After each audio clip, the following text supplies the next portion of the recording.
여러분 안녕하십니까? 김대식 TV의 김대식입니다. 오늘 일본의 100대 수상으로 선출된 일본 총리 이야기를 할까 합니다. 우리에게 많이 알려진 인물이죠. 2015년 한일 위안부 합의에 직접 서명한 기시다 후미오. 그 기시다 후미오, 일본 자민당 정무조사회장을 했죠. 아베 정권에서 최장수 외무부 장관을 지냈던 인물입니다. 기시다 후미오 의원이 오늘 일본 수상으로 정식 선출되었습니다. 작년 자민당 총재 선거에서 2위로 고배를 마셨지만 재수 끝에 드디어 일본 수상으로 탄생한 기시다 후미오. 그는 누구이고 앞으로 한일 관계에 있어서 어떠한 영향을 미칠까 한번 알아보도록 하겠습니다. 기시다 후미오는 은행원 출신입니다.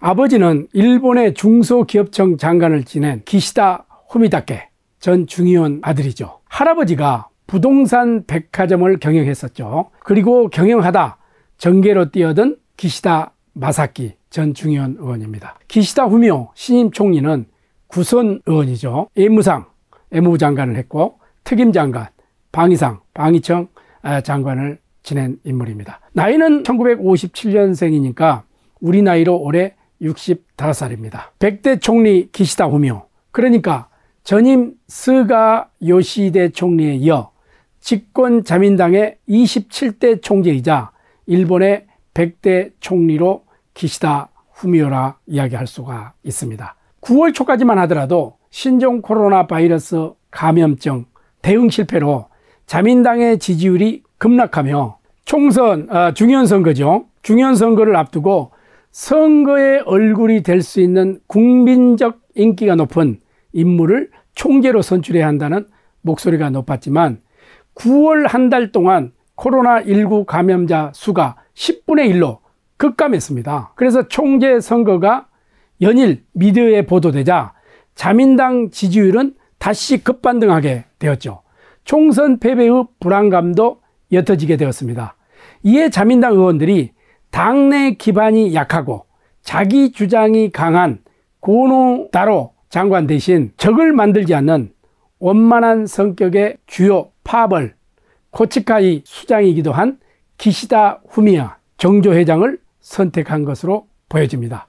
그럼 오늘은 기시다 후미오 신임 총리가 어떤 인물인지에 대해서 좀 더 자세히 알아보는 시간을 갖도록 하겠습니다. 그는 1957년에 도쿄도 시부야구에서 출생하였습니다.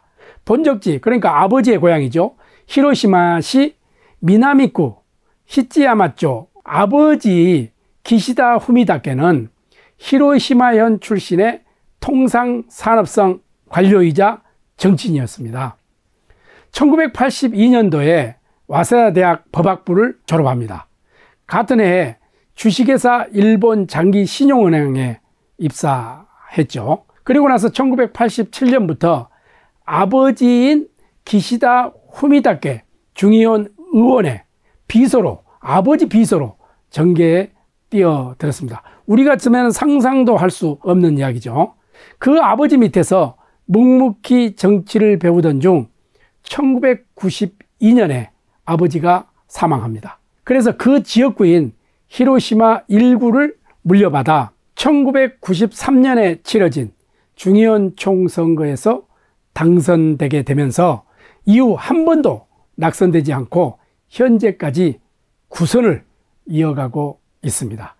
같은 해 국회의원에 당선된 아베 신조 전 총리와의 인연이 깊죠. 그래서 2007년 아베 정권 출범 당시에 오키나와 담당상으로 처음 입각하게 됩니다. 2012년 아베 신조 전 총리가 재집권 시 태평양 전쟁 후 최장수인 4년 8개월간, 그러니까 2012년 12월부터 2017년 8월까지 외무상, 외교부 장관으로 재직하면서 그 역량을 드러내기 시작했습니다. 그는 2014년 고노다마 하는데 일본군 위안부 문제의 강제성 인정을 부정하기 위한 검정, 2015년 7월 강제 동원이 있었던 군함도 등의 유네스코 세계문화유산 등재, 그리고 2015년 12월 한일 위안부 합의 당시 외교수장이기도 하였던 인물이 바로 기시다 후미오였다. 이렇게 알고 있으면 될 것 같습니다. 또 2015년 12월 28일 일본군 위안부 피해자 문제에 대한 일본의 책임을 인정하는 한편 이 문제가 최종 해결됐다는 내용을 담은 우리 대한민국 정부와의 합의를 이끌어내기도 하였습니다. 자민당 내에 파벌이 여러 개 있죠. 그 파벌의 5번째 파벌, 갱지회라는 게 있습니다. 그래서 소속 국회의원이 46명이 가입돼 있죠.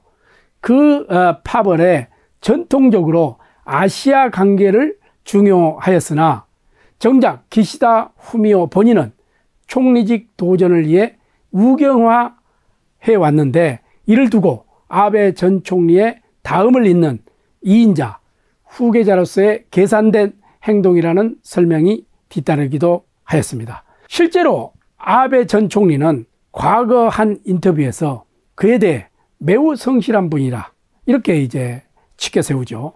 상대방을 존중하기에 기시다와 함께 있으면 편안한 마음을 느끼는 그런 사람이 매우 많다고 이렇게 이제 평가하기도 하였던 인물이 바로 기시다죠.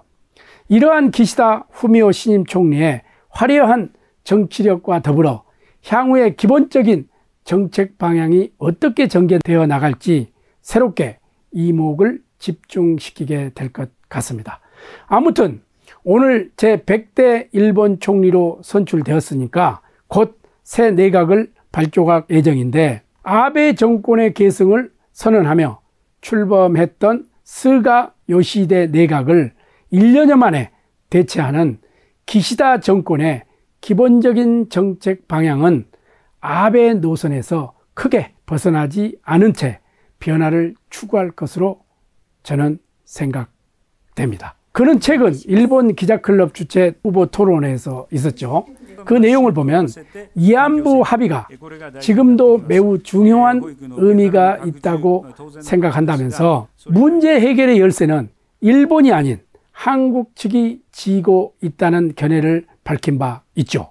이에 따라서 위안부 등 과거사 문제를 둘러싼 한일 관계 개선은 쉽지 않을 것이라는 전망도 조심스럽게 한번 해봅니다. 그리고 기시다 내각이 어떤 정책 노선을 취할지는 그가 자민당 총재 선거 과정에서 발언했던 내용을 통해 짐작해 볼 수 있는데 우선 2012년 12월 출범할 제2차 아베 내각이 본격적으로 추진했지만 결실을 보지 못한 헌법 개정이 있습니다. 그 헌법 개정을 이어갈 것으로 예상할 수가 있고 또 2차 아베 내각에서 최장수 외무상을 지내기도 했기 때문에 기시다는 긴급 사태 조항 신설과 자위대 명기 등을 골자로 하는 자민당이 제시해 놓은 기존 개헌안이 자신의 임기 중에 실현될 수 있도록 최선을 다하겠다는 입장을 밝힌 바 있어서 헌법 개정 문제에 있어서는 아베 노선을 사실상 그대로 계승하겠다는 생각을 드러낸 것이라 할 수 있겠습니다. 외교 문제 한번 볼까요? 외교 안보 분야에 있어서는 미국과의 동맹 관계에 중점을 두는 자민당 보수 정권의 기존 노선을 이어갈 것으로 저는 생각됩니다.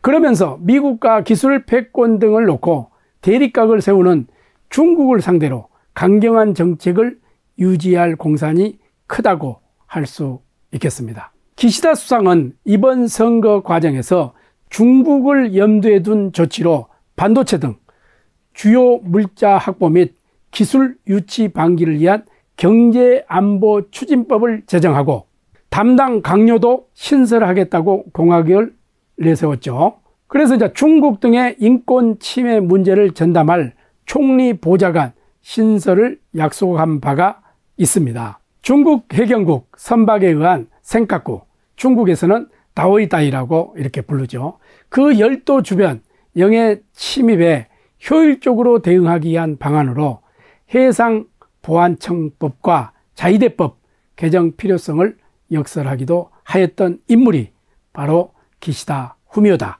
이렇게 이해하면 될 것 같습니다. 또 그러나 다른 한편으로는 내년에 중국과 일본이 국교 정상화된 50주년입니다. 50주년을 앞두고 양국 순회 간 대화의 필요성도 강조하고 또 센카쿠를 둘러싼 영토 분쟁 상대인 중국과의 안정적 관계가 중요하다는 기존 정권의 애교 노선을 살려나갈 공산도 클 것으로 예상되기도 합니다. 또한 북한과의 현안인 납치 문제에 관해서는 정상 간 만남을 통해 해결 방안을 모색한다는 아베, 스가 정권의 노선을 따를 것으로 보이는데, 기시다는 이 문제에 관련해서 김정은 북한 국무위원장을 직접 만나는 것도 중요한 선택이라는 생각을 밝힌 바 있죠. 어찌되었든 간에 기시다는 자민당 내에서 온건하고 합리적이란 평가를 받고 있는 게 사실입니다만, 앞으로 그의 정책은 과거 아베와 스가 정부와 별다른 차이가 없을 것이라는 전망이 우세합니다. 오늘 여기까지 하겠습니다. 끝까지 시청해 주셔서 감사합니다.